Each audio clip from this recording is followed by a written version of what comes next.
Bonjour et bienvenue à cette séance du Conseil de la Ville de La Prairie. Exceptionnellement, la Ville de La Prairie tient cette séance extraordinaire du 7 décembre 2020 pour l'adoption du programme triennal d'immobilisation pour les années 2021, 2022 et 2023. À huis clos, tel que recommandé par l'arrêté ministériel qui stipule que toute réunion, séance ou assemblée qui a lieu en personne puisse se tenir à l'aide d'un moyen permettant à tous les membres de communiquer immédiatement entre eux.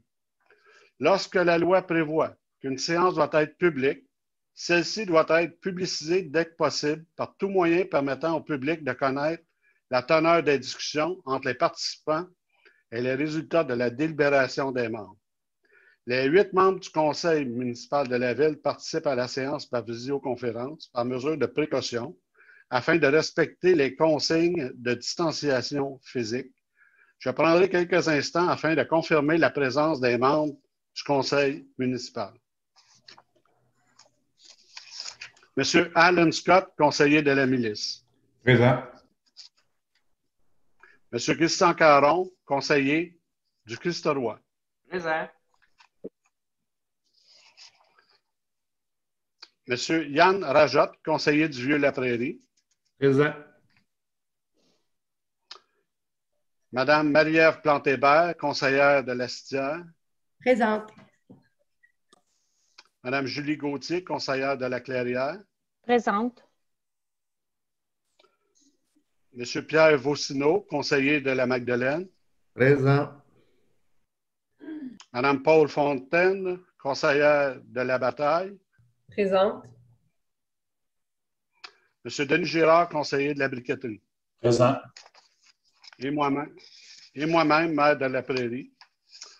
Donc, nous avons quorum. J'aimerais aussi souligner la présence de M. Frédéric Tifo, directeur général par intérim, de Mme Nathalie Leclerc, directrice générale adjointe, et de Maître Karen Patton, greffière. Afin de préserver la période de questions du public, les citoyens pouvaient faire parvenir leurs questions en lien avec la séance par courrier ou par courriel à tout moment avant la tenue de la séance. Un avis a été publié sur le site Internet de la Ville indiquant aux citoyens la procédure à suivre. Dorénavant, nous allons répondre aux questions du public séance tenante et ce, même si le décret ne le précise pas. Par souci de transparence envers les citoyens, la séance est enregistrée et sera rediffusée sur le site web de la Ville dans les meilleurs délais suivant la tenue de la séance. Également, les citoyens pourront prendre connaissance des résolutions adoptées par le Conseil via le procès-verbal qui sera disponible pour consultation en ligne quelques jours après la séance du mois prochain. Merci. Donc, nous allons débuter cette séance extraordinaire. Est-ce que j'ai un proposeur pour l'adoption de l'ordre du jour? Oui, je le fais, M. le maire. Je propose que l'ordre du jour de la présente séance soit adopté tel que présenté. Je vais l'appuyer. Merci, messieurs. 2. Adoption du programme triennal d'immobilisation pour les années 2021, 2022 et 2023. J'ai un proposeur, s'il vous plaît. Oui, Monsieur le maire. Alors, je propose d'adopter le programme des dépenses en immobilisation pour les années 2021, 2022, 2023, dont copie demeure annexée à la présente résolution pour en faire partie intégrante. Je vais l'appuyer. Merci.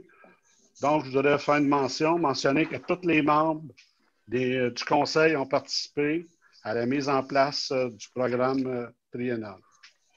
Donc, période d'intervention des membres du Conseil. Est-ce qu'il y a des membres qui voudraient s'exprimer? Période de questions. Est-ce qu'il y a eu des questions?